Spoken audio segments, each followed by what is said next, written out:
Good morning. দেখো বৃষ্টি,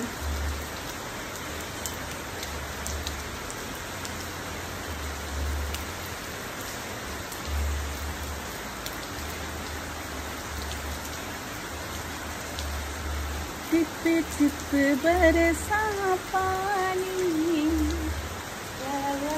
আজকে যা যা যা রিং করার করে ফেলো। टिप टिप बरसा पानी, पानी में आने लगा। আমি হলে কি করতাম? আমি হলে বৃষ্টিতে ভিজে একটা শ্রীকৃষ্ণের গান করতাম।